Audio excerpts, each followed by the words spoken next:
O vice-presidente da Câmara dos Deputados, Marcelo Ramos, disse em sua conta no Twitter que a equipe econômica já perdeu o controle do câmbio, da inflação e dos juros. O deputado escreveu o seguinte: todo tipo de estripulias na questão dos precatórios, malabarismo contábil para furar o teto, sem dizer que furou, quebra da confiança no país, insegurança jurídica e econômica. Essa turma já perdeu o controle do câmbio, da inflação e dos juros e vai nos levar para a recessão. Quem também se manifestou foi o presidente da Câmara. O deputado Arthur Lira disse que está comprometido com a solidez fiscal do país. Em sua conta no Twitter, ele publicou o seguinte: estamos comprometidos com a solidez fiscal do país. É um pilar importante de nossa democracia. Dados os fatos dos últimos dias, temos convicção de que precisamos da união de todos os poderes para solucionarmos mais esse impasse. Inflação, câmbio e juros afetam diretamente a vida da população. É a postagem, então, do presidente da Câmara, Arthur Lira. Fiuza. É corretíssima a postagem do presidente Arthur Lira, né?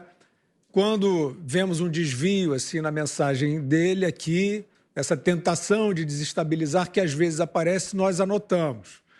Mas nesse caso, e eu acho que na maioria das posturas do presidente Arthur Lira, ele foi responsável como o Brasil inteiro deveria ser nesse momento, né? Ele tem lá suas divergências também, mas o jogo é descredenciar o ministro Paulo Guedes. Como já citei, é esse jogo por parte dos ex-liberais, dos liberaloides, desde o primeiro dia de gestão. Eu os convido, então, a responder o seguinte: qual ação de gestão do ministro Paulo Guedes o descredencia como alguém que sabe lidar com a responsabilidade fiscal e está empenhado em lidar com a responsabilidade fiscal? E eu volto a dizer que isso aqui não é uma manifestação sobre este governo por questões políticas. O Augusto acaba de citar, por exemplo, o Antônio Palocci, né, que de fato se tornou aí um dos símbolos da corrupção do PT. Mas, por incrível que pareça, nos primeiros anos de gestão do Lula, o Antônio Palocci foi subsidiado pelo Pedro Malan para cumprir diretrizes fiscais e cumpriu. O que eu posso fazer? Eu reconheço, sei reconhecer isso, porque estou interessado, como o presidente Arthur Lira também parece, em construção. Estou interessado em que isso não vire uma república de fofoca, tentativa de desestabilização o tempo inteiro. Então, o que nós vemos do ministro Paulo Guedes é o seguinte: qual é o regime fiscal no meio de um cataclisma, né? A casa passou um furacão, arrancou o teto, para falar de teto, e aí você vem a nota, não, a pintura aqui dessa sala não está tão legal. É mais ou menos isso. Esses puristas, me engana que eu gosto, estão mesmo preocupados com o regime fiscal por conta do Auxílio Brasil? Não, vocês estão querendo fazer política, mais uma vez. A questão fiscal não está absolutamente em jogo nesse momento. Nesse momento, não. Querem avaliar, achar que esta equipe é irresponsável nesse quesito? Avaliem quase 3 anos de gestão. Não avaliaram até aqui, não condenaram até aqui, ficaram tentando demitir o ministro. Ah, porque ele não é tão liberal assim? Ora, e a venda de ativos, mais de 200 bilhões de ativos vendidos? E as concessões para iniciativa privada da área de infraestrutura?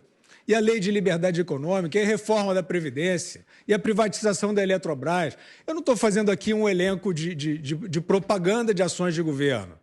Eu estou falando de um tipo de ação que nós reconhecemos também em outros governos, que são aquelas que trazem responsabilidade fiscal, que elas enxugam o Estado, elas tornam mais eficiente o Estado. Então, o que nós estamos vendo até aqui, se amanhã o ministro Paulo Guedes fizer uma guinada, um cavalo de pau, a gente vai enxergar. Mas isso não aconteceu até agora. Essa ideia desse purismo, dessa semana, o que aconteceu nessa semana, esse chilique, esse mercado despencando. Olha, inventem outra história. A gente sabe como é o mercado. O mercado ele é especulativo. Ele é, sim, uma referência de valores reais. Ele tem refletido, aliás, os valores reais dessa gestão do ministro Paulo Guedes, mas ele também sabe o que é o efeito inercial. Ele sabe que quando começa a vender, todo mundo vai começar a vender. É hora de realizar. Então, foi isso que aconteceu nessa semana. Não foi um termômetro de política fiscal do governo, com certeza.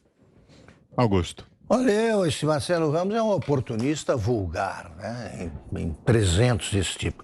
Eu queria acrescentar o que disse o Guilherme, muito apropriado que ele disse. É o seguinte, o Palocci, quando 2 meses depois da posse do Lula, quando ele seguia à risca o plano econômico do governo anterior, do Fernando Henrique, em Paris, ele telefonou para o Fernando Henrique para agradecer a herança econômica que o governo Lula, e ele, Palocci, era um dos ministros mais importantes, tinha recebido do Fernando Henrique. Agradeceu, tá. O país viveu, e o Lula foi beneficiário direto disso, o país viveu uma fase em que o mundo teve uma bonança de 10 anos, não houve crises. Outros governos pegaram a falência da Argentina, falência do México, falência da Rússia. O Lula não teve nada disso no governo dele. Então, todo o vento sempre soprou a favor. E aí ele inventou a história da herança maldita. É por isso que eu digo sempre que o Fernando Henrique não pode ter a coragem de se reconciliar com alguém assim. Com alguém assim. Aí ele inventou a herança maldita. A herança maldita foi a que o Lula deixou. O Temer teve de lidar com ela durante um tempo e agora o Bolsonaro pegou as consequências pesadas. Só a roubalheira praticada pelo PT daria para ajudar bem num programa social desse porte. A roubalheira desta vez foi medida em bilhões. Bilhões. Então, quem roubou tanto tem que primeiro devolver o dinheiro e se penitenciar para aí ter o direito de criticar alguém. Agora, essa história de jornal demitir ministro, essa eu conheço há muito tempo. Tinha um colunista do Estadão que, quando ele não tinha assunto para escrever, ele publicava lá. Vem vindo aí a reforma do Ministério.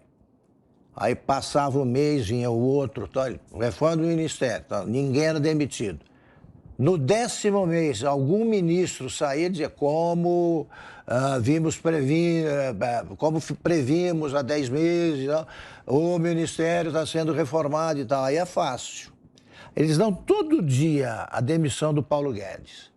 Se o governo acabar e o Paulo Guedes não continuar, tá? Digamos que o Jair Bolsonaro resolva ter um segundo governo com outro ministro. Aí eles dirão a mesma coisa. Como previmos e tal, Paulo Guedes já não é mais ministro. Então isso aí é falta de assunto e falta de ética, né? Além de falta de vergonha, como repetimos sempre aqui.